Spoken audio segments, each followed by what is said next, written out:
Bien, comenzamos con la clase 2 de Historia Clínica Cardiológica. Soy el doctor Giancarlos Duarte Vera.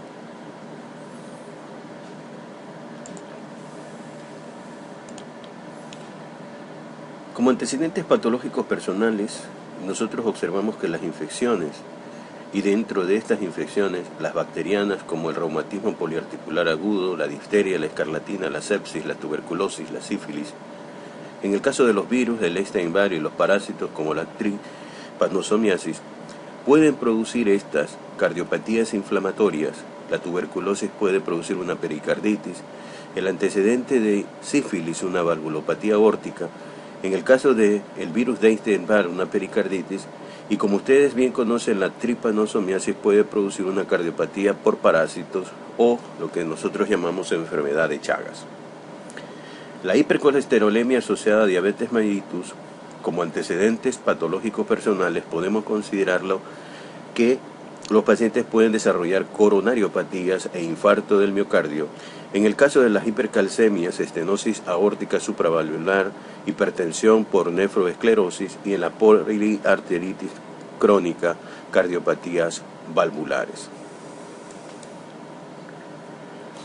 En el caso de la pericarditis, aquí tenemos la fisiopatología de la pericarditis aguda, en el cual hay aumento del líquido pericárdico que iguala las presiones de las cavidades derechas, produce una alteración del llenado diastólico del ventrículo, produce un colapso de la aurícula y del ventrículo derecho durante la diástole, y esto produce una disminución del gasto cardíaco.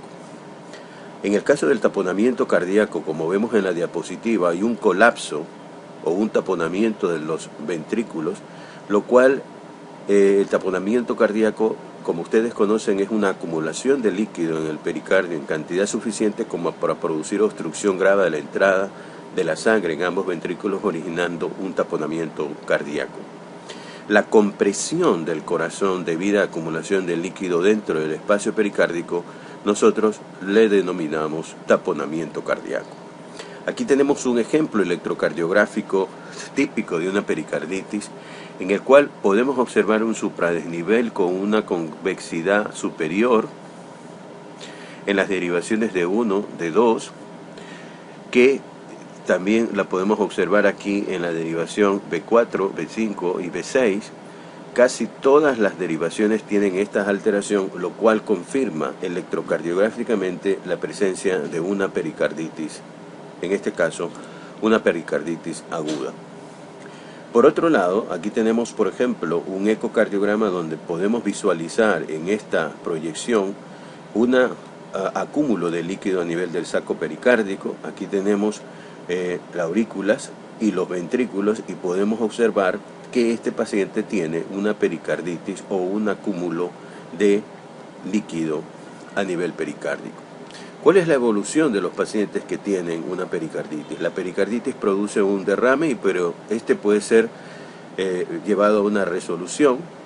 El paciente que presenta una pericarditis con derrame, este puede producir una constricción posteriormente, y aquel paciente con pericarditis puede desarrollar un taponamiento, que es una situación de emergencia.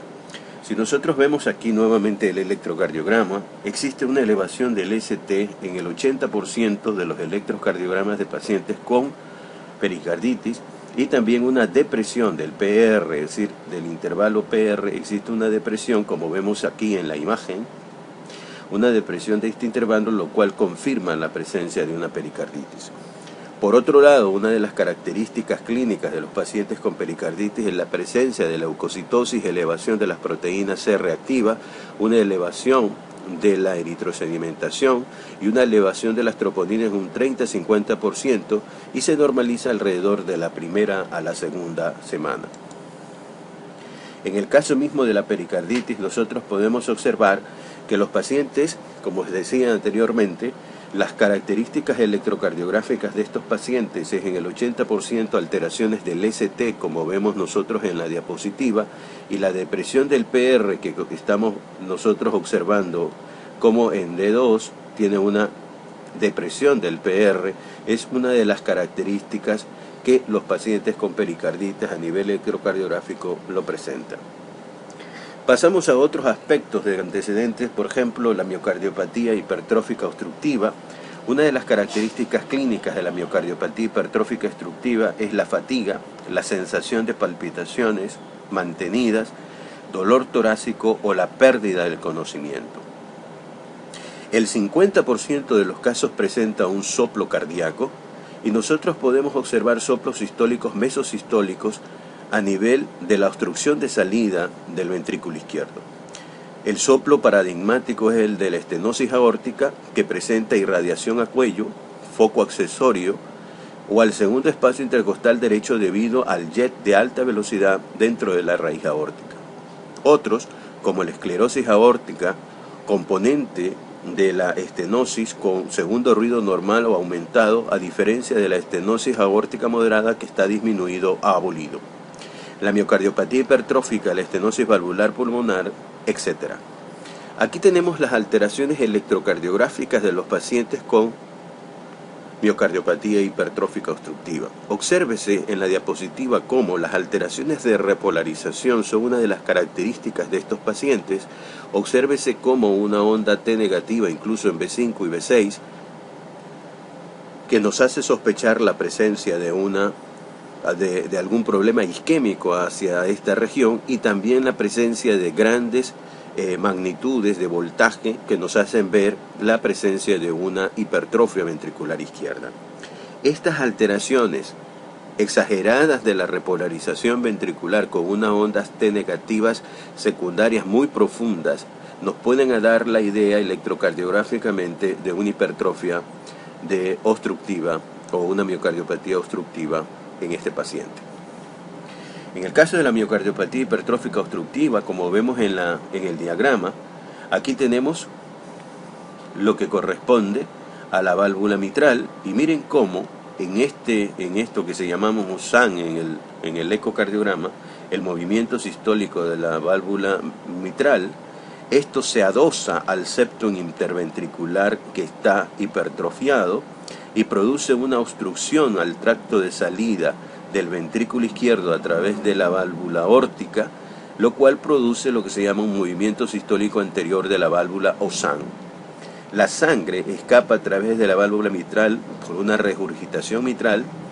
La válvula mitral presiona contra el tabique causando obstrucción al flujo de sangre, y aquí tenemos nuevamente las alteraciones del ST. Aquí tenemos un ST y una onda T magnificadamente negativa que nos haría sospechar de la presencia de una miocardiopatía hipertrófica obstructiva.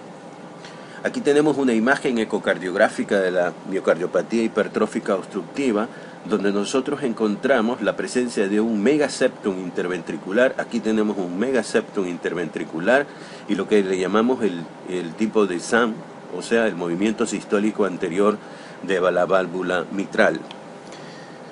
Ahora, en esta tabla muy interesante, aquí tenemos los factores de riesgo de muerte en los pacientes con miocardiopatía hipertrófica. Usualmente el diagnóstico de miocardiopatía hipertrófica en jóvenes menos de 30 años es un factor de riesgo de muerte súbita. Una historia familiar de muerte súbita o anomalías genéticas asociadas a una alta prevalencia también es un factor de riesgo de muerte súbita. Antecedentes de parada cardíaca recuperada, la presencia o la documentación de taquicardia ventricular sostenida o taquicardias supraventriculares también le dan como factor de riesgo. Los síncopes recurrentes en jóvenes y las bradiarritmias son factores de riesgo de muerte súbita en la miocardiopatía hipertrófica. Otros, como antecedentes patológicos personales, tenemos los crónicos degenerativos, los fármacos como anticonceptivos orales, que son elementos a tenerse en cuenta en nuestra evaluación de un paciente desde el punto de vista de historia clínica cardiológica. Uno de las interesantes es, como toda historia clínica, es el padecimiento actual, si es un padecimiento insidioso, de inicio insidioso súbito, de evolución progresiva intermitente, qué síntomas asociados tiene este padecimiento actual, los antecedentes o procedimientos que ha tenido el paciente y algún terapéutica que haya tenido. Es importante en recopilar en la historia clínica cardiovascular. En el caso de la semiología, Estos son los 5 principales síntomas que los pacientes presentan en una historia clínica cardiológica, como es la presencia de disnea, de dolor torácico, de síncope, de palpitaciones, de edema, que son característicos de verlo en una evolución de historia clínica de pacientes cardiológicos. En el caso de la exploración física, es mandatorio en los pacientes que nosotros estamos evaluando desde el punto de vista cardiovascular, es determinar la presión arterial, la frecuencia cardíaca, la temperatura y el grado de diuresis que presenta el paciente. La exploración física, como vemos en esta diapositiva, la ingurgitación yugular es una de las manifestaciones que podemos valorarla y si equivalen a 1/3 a nivel del reborde clavicular, si es grado 2 por encima del reborde clavicular y si es grado 3 a nivel del lóbulo de la oreja, representa una ingurgitación yugular. Aquí tenemos las manifestaciones clínicas de la insuficiencia cardíaca. Los pacientes nos manifiestan disnea, nos manifiestan fatiga, edema, anorexia. Aquí tenemos una imagen típica de un paciente con falla cardíaca. En el paciente tiene una hepatomegalia manifiesta, un edema de miembros inferiores. El paciente tiene una presión venosa periférica aumentada. Tenemos una radiografía con un ventrículo derecho acentuado o dilatado. Este paciente tiene una cardiomegalia a expensas de aquello. Otras de las manifestaciones clínicas que nosotros podemos encontrar y en la evaluación del examen físico son estertores crepitantes o estertores desde el punto de vista de burbujas, es decir, por edema agudo de pulmón, taquipnea, ingurgitación yugular, hepatomegalia, taquicardia, que son las manifestaciones clínicas de los pacientes con insuficiencia cardíaca. Otra de las características es ver las ondas de las venas yugulares. Aquí tenemos un diagrama del pulso venoso normal con una onda de contracción auricular, un seno X que sería de la relajación auricular, una onda V que se refiere al llenado auricular y un seno Y que es apertura de la válvula tricúspide. Bueno, por último, para finalizar esta clase 2 de la historia clínica cardiológica, nos vamos a centrar después en la exploración, en la inspección del tórax, en lo que se refiere a la palpación del tórax, a la auscultación y a la percusión en clases posteriores.